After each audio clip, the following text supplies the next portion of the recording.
Hello, my name is Jason Leahy, Executive Director of the Illinois Principals Association. Thank you for joining me for this IPA talk. Excited to have with me Principal Joe Sweeney, who is the principal of Old Quarry Middle School in Lamont. I got all that right, Joe, right? You did. You nailed it. Excellent. So, Joe, thanks for joining me. We got some big news coming out of Old Quarry, and for your own self there, just published a children's book, which is really awesome, and want to get into that.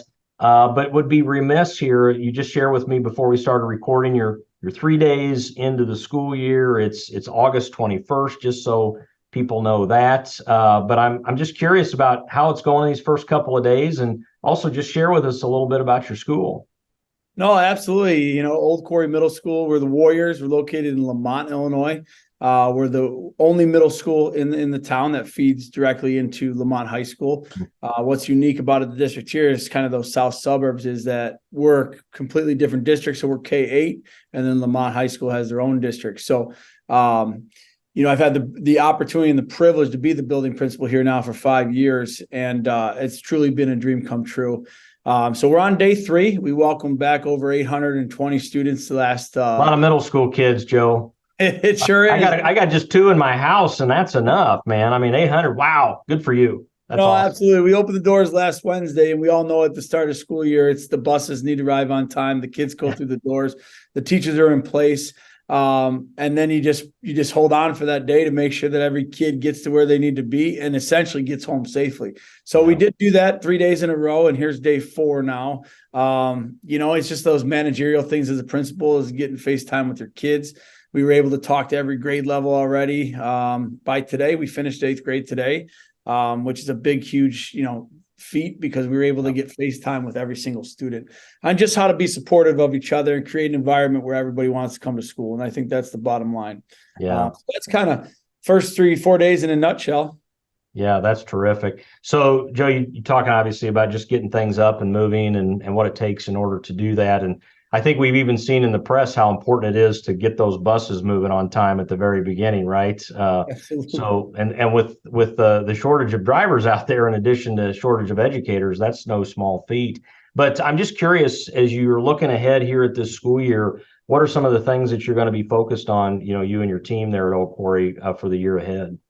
Well, I think overall our theme for the students is be a better human. And so that's what we just want to have. Every interaction matters. And you'll hear me say that a lot is, just being better humans makes things easier. Middle school's hard enough. And sometimes as kids, we choose to make it harder than what it needs to be. Mm-hmm. And then, from our theme of as a staff is find your vibe. And we want every teacher to kind of have that walk-up music every period to hit a home run for each period. But every new period is a new at bat for that teacher. Yeah. So just understand and not fear to try new things, adjustments, just like you would adjust a swing for a hit, you would adjust a lesson plan to make each period, go well.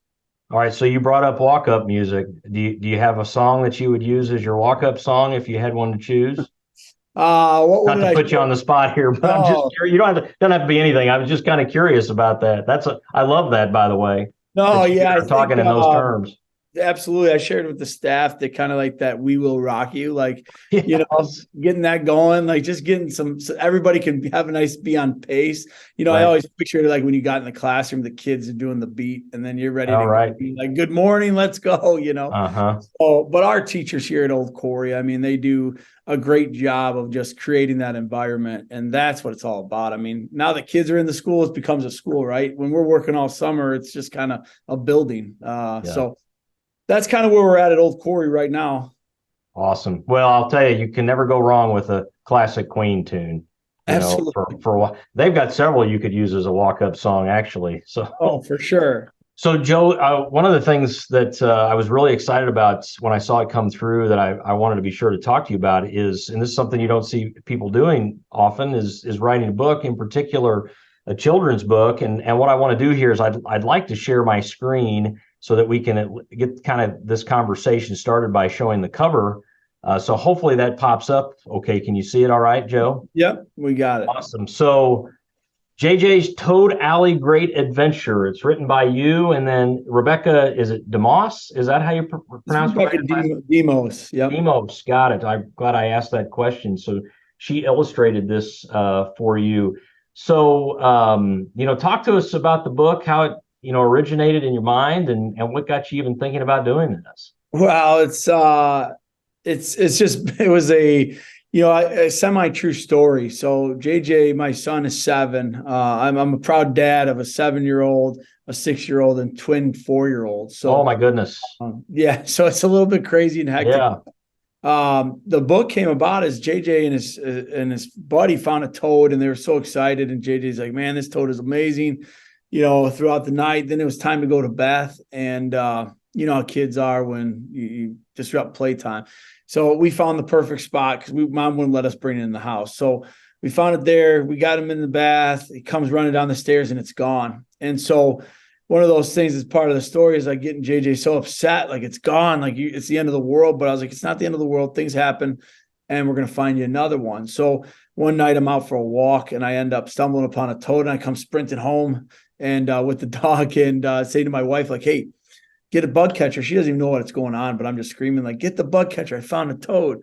Well, I set it down. It hops out into the bushes and I'm defeated. So I end up finding it. Thank the Lord, because I get it gathered up. The things we do for our children there, Joe. Yeah, for sure. Right? And I tell JJ in the morning, like, I found you when he sprinted in the back. And throughout the whole day, my wife was sending me pictures of all 4 of the kids and JJ just having so much fun with this toad. And when he got home, he's like, Dad, I've played a lot with it. I think it misses his family and friends. So let's go bring it back. I said, let's go bring it back to the pond where, right down our road. And so at that point, I was like to my wife, I think we got something here. So I wrote it down, wrote the story. And that's how this whole thing kind of came about, because I just saw something that brought so much pure joy to him. And I figured that's a life lesson, because what we deal with kids every day is you never know who's going to come into your life and make a difference, or what person, place, thing, anything.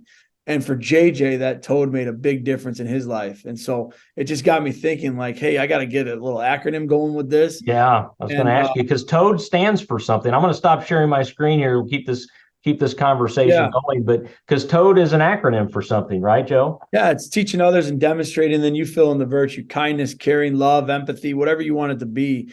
I actually, after I wrote it first, I did a whole lesson with the whole school with it. So every student has heard this, and just to kind of get their feedback to make sure that those themes were present in there, and the kids were immediately able to pull those out there. So I was like, okay, I think I got a little tester on here. So yeah, that's kind of what it's kind of evolved into. We have TOAD Talks. I have a student who gave a TOAD Talk on kindness. So it's a play on the TED Talk, but I'm looking to go that even further. I want first graders to kind of do a TOAD Talk. I want second graders. I think everybody can kind of give one, at least if they're a minute 30, about what it means to them or how they experience being a toad.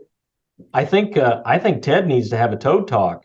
Yeah, he does. So I mean, that no joke there about that, especially when they have their education focused TED events or anything like that. So just one other thing to think about here. If I talk to anybody that's done that, I'll be sure to let them know. Please do. Absolutely. So what I love about the acronym is the blank at the end. It's like that you're giving people some agency and some thought so that they can plug their own value, virtue, whatever it is, into that as well. So was that intentional right from the beginning, or did you kind of evolve into that? Well, he's kind of evolved because, as a principal, acronyms are usually our best friend, right? So it's like, how else can I relate? Much to teachers' chagrin sometimes, right? What's that?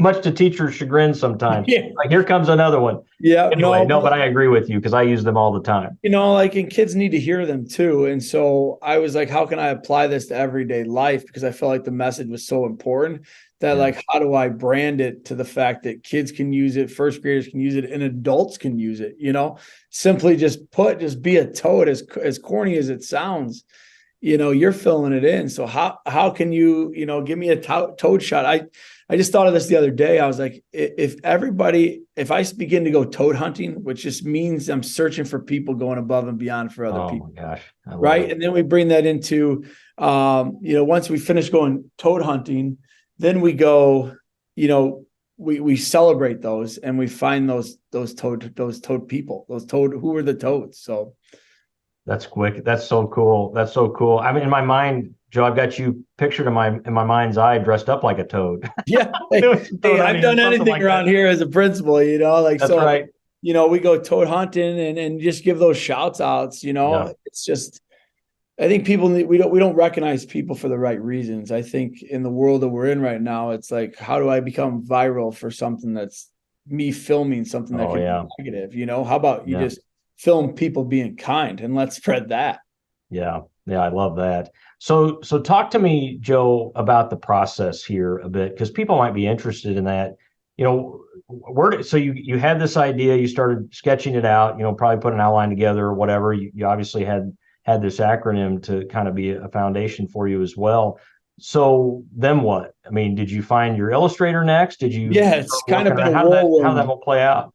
It's kind of been a whirlwind, and I've actually had several people reach out to me now, like, "Hey, I've always wanted to do something like this." I had no clue what I was doing, to tell you the truth. So I just hurried up, got my thoughts down on paper. Then I found an illustrator, which actually is kind of funny how this works, but the illustrator actually quit on me, and I started the process in August of last year. So come spring, kind of pulls the plug. I'm like, oh man, set me back a little bit. Mhm. So I put it on Facebook just to a network of people. Just, hey, anybody know an illustrator of mine quit? And that's when Rebecca was introduced to me. And Rebecca actually is a teacher in an elementary school up in Schaumburg. Oh So my. what better way to connect two people, a principal, an art teacher who Yeah. does amazing work. She sketched out the cover, and I was sold from the get-go. Right. And, she kind of knew the project and the timing of like the start of school and how we can kick this off. But I didn't ask her to change any picture she sent me. I mean, she captured everything. And it was just phenomenal. And what she said too in return is like, you never micromanage me either. I was like, well, I didn't really have a clue. Like you're the illustrator in a children's Right. book. You don't have good illustrations, you don't have a product. That's it. Right. And I'm guessing that helped shape the story too, right? Yep. The Oh yeah. illustrations. Oh yeah. I mean, yeah, once you get the book and you find it, and you take a hard look, there's some awesome things in there, of like a Toad care guide book. That's my favorite page. But and kids are really drawn to her pictures, and that's what I'm most proud about. And I'm not, I've always said I've surrounded myself with people that make me better, and she's certainly made me better and put me in this position. So Okay, so let me take you back here. So let me make sure I get this right. If you're interested in taking care of your own toad, you've got a guide in how to do that. Is that what you're yeah, saying? no, not Okay, yet. that's what I thought I I'm heard. sure I better clarify I'm sure that. JJ could give you some thoughts. That's Yeah. So we'll get in contact with him then for uh, sure. for that. Okay, so you get the book illustrated. So then what? I mean, are you communicating with publishers? Did you look Yeah, to no. self-publish? So How did that play out? so I did two routes. So I've learned a lot about this. So Amazon does allow for some ways to get published and That's right. self-publishing, KDP, which I know some publishers are like, oh man, because it's kind of so easy at that given time from to upload to putting it out there, but also Ingram Spark. And because sometimes you're like, you don't necessarily, you know, know which way to go. So luckily, Rebecca, she did some work with Stan Tucker's his name, Stanley Tucker, and she illustrates for his book. And he is an educator down in Atlanta, Georgia.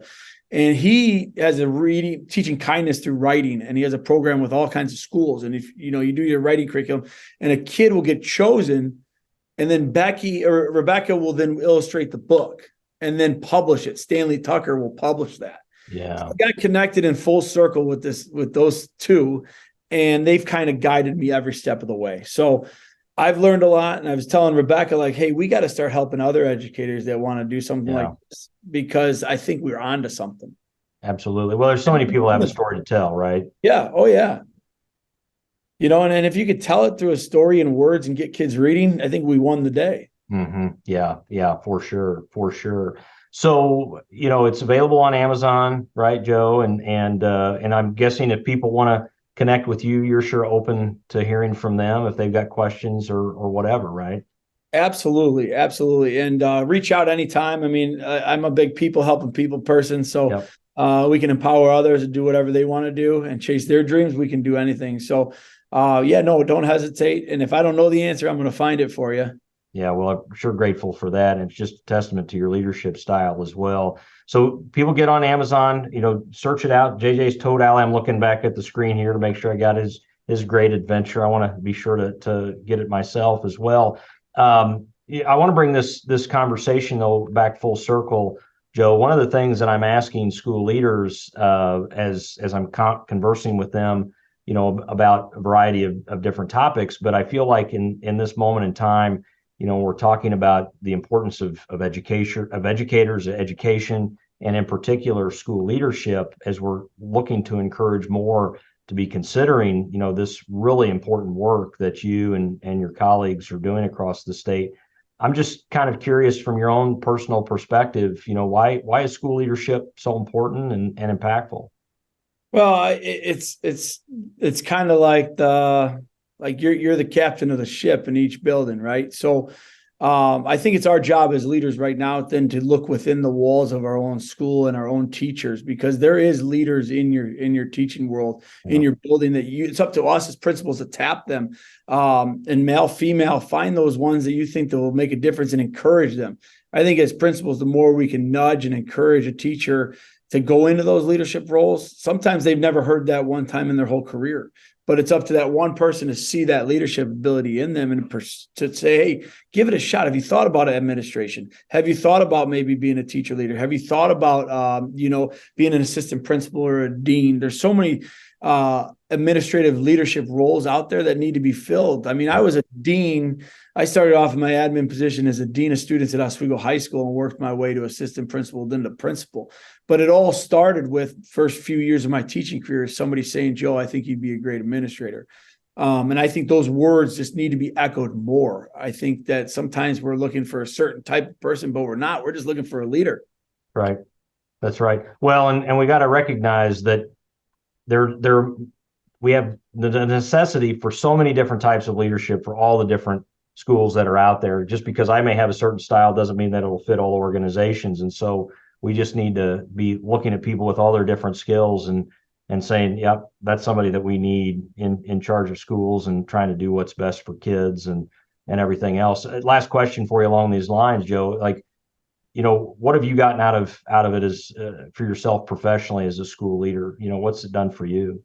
Well, I think it's just like giving you the ability to kind of step outside your comfort zone and dive into something that you really had no clue about, but also is working with others and kind of planning, this book, and hopefully it's reaching the right people, but then just interacting with others. So you're telling a story in some capacity, just like we all tell our leadership story in a way, right? So teaching kids, that's what we do, what's best. I mean, we didn't enter this profession to just solely work with adults, right? We want to be with kids, and you want to lead. So how can we reach kids differently? And if it's through a book, okay, we've killed two birds with one stone, right? We're teaching kindness, we're teaching virtues that can make a difference in their life, but we're getting them to read.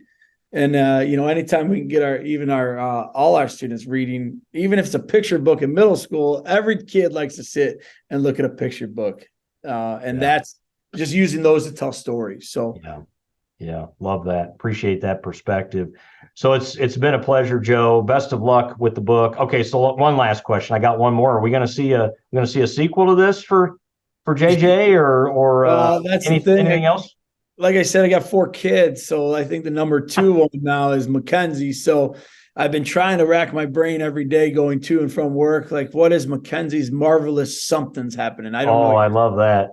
Yeah. You're setting yourself up with 4 children, you got like 4 books in you now, right? Yeah, I know. Right. So whatever we can get, she needs to just tell her story so I can capture it. Nice. She's a fun, outgoing, loving young lady. So something will come about. That's awesome. Well, good for you. Well, it's been a pleasure talking with you again, Joe Sweeney, who is the author of JJ's T.O.A.D. Alley, Great Adventure. Be able to find that out on Amazon. And if you're curious about the process and what it took and everything, please be sure to reach out to Joe, and you can find him at Old Quarry Middle School there in Lamont. So the best of luck to you here with the school year. No, thank you for the time. Thank you to the IPA. You guys are a great organization to help us and support us to our best of our ability. As being a principal in the state of Illinois, we know that we have an organization that we can rely on. So I appreciate that and your leadership. So thank you, Jason. My pleasure. Thanks again. Again, my name is Jason Leahy, Executive Director of the Illinois Principals Association. Thanks for joining me for this IPA talk. And as always, if there's anything that IPA can do for you, give us a call or check us out on the web at www.ilprincipals.org. Take care.